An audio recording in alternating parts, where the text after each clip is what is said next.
Momento de reflexão, sempre um tema consolador à luz da doutrina espírita.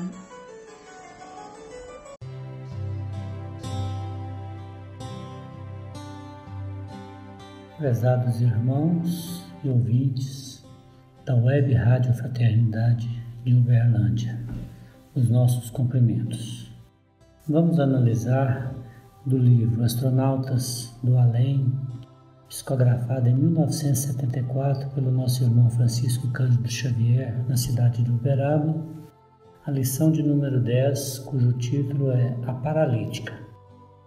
Conta-nos Chico Xavier que hora antes da reunião pública que acontecia todos os sábados no grupo da prece em Uberaba, ele e mais 4 companheiros foram visitar uma criança doente numa cidadezinha próxima a Uberaba. E não longe da casa desta pequena enferma, eles encontraram a senhora paralítica, num recanto quase isolado de extensa zona rural, que solicitou a eles que orassem com ela. Muito simpática e sofredora, vivendo da caridade pública e sem qualquer parente, a situação dela realmente comoveu Chico e companheiros. Voltaram para a reunião noturna e depois dessa habitual visita, através da peregrinação, e onde eles passaram a desenvolver o trabalho no grupo da prece. Após a prece inicial, o Evangelho foi aberto ao acaso e a lição da noite foi o capítulo 2 do Evangelho segundo o Espiritismo, Meu Reino não é deste mundo. O item 8, intitulado Uma Realiza Terrena, que diz o seguinte: quem melhor do que eu pôde entender a verdade destas palavras de Nosso Senhor? Meu reino não é deste mundo. O orgulho me perdeu na terra. Quem, pois, entenderá a insignificância dos reinos da terra, se eu não o entendi? O que levei comigo da minha realeza terrena? Nada, absolutamente nada. E para tornar a lição mais terrível, a minha realeza nem sequer me seguiu até o túmulo. Rainha eu era entre os homens, rainha eu acreditava entrar no reino dos céus. Que desilusão, que humilhação, quando ao invés de ser recebida como soberana, vi acima de mim, mas bem acima, homens que acreditava serem insignificantes, a quem havia desprezado, pois não tinha sangue nobre. Então compreendi a inutilidade das honras e das grandezas que se procuram com tanto desejo na terra. Para se preparar um lugar neste reino celeste, é preciso a abnegação, a humildade, a caridade em toda a sua prática cristã, a benevolência para com todos. Não se pergunta o que foste, que posição ocupaste, mas o bem que fizeste, as lágrimas que enxugaste. Senhor Jesus, disseste que o teu reino não é deste mundo, pois é preciso sofrer para alcançar o céu, e pelos degraus do trono não nos aproximamos dele. São os atalhos mais difíceis da vida que nos levam para lá. Procura então o caminho nas dificuldades e nos espinhos, e não entre as flores. Os homens correm atrás dos bens terrenos como se pudessem guardá-los para sempre, mas aqui não há mais ilusões. Logo percebemos que apenas nos apoderamos de uma sombra e que desprezamos os únicos bens sólidos e duráveis, os únicos que nos seriam úteis na morada celeste e os únicos que poderiam dar acesso a essa morada. Tem piedade dos que não ganharam o reino dos céus. Ajuda-os com tuas preces, pois a prece aproxima o homem do Altíssimo. É o traço de união entre o céu e a terra. Não os esqueças. Muito bem. comunicação foi carinhosamente estudada por uma das irmãs que se faziam presente naquela reunião.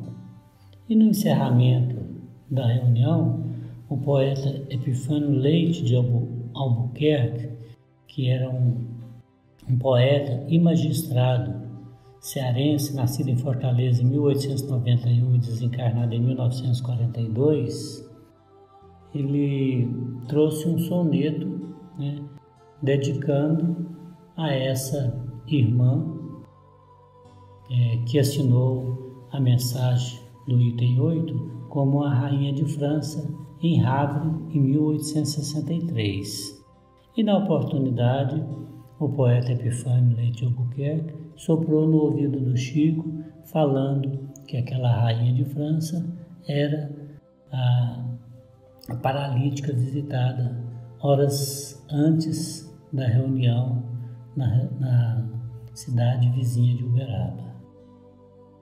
Então, o Epifânio Leite de Albuquerque, ele, através da lição cujo título é Refazimento, ele nos fala que os versos dedicados à venerável irmã, que conhecemos na realeza terrestre há 4 séculos.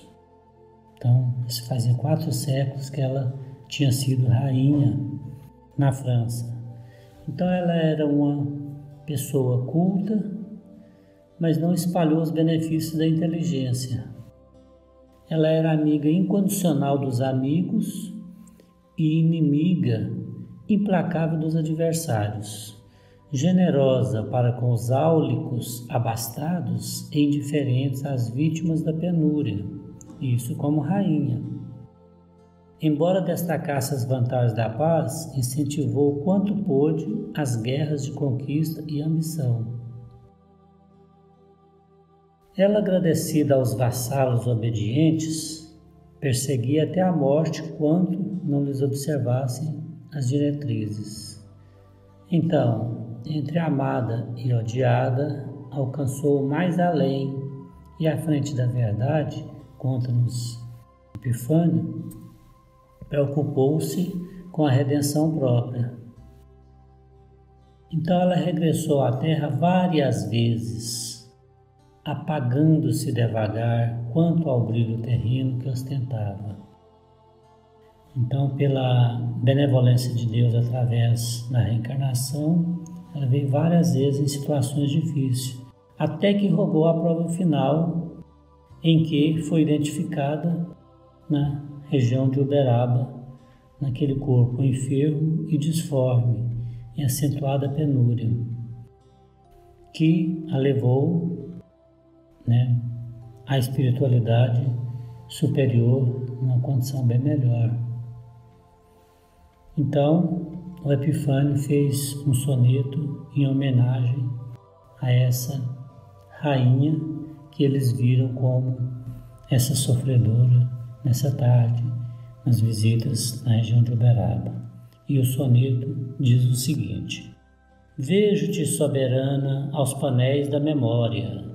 O trono te emoldura a face de outras eras.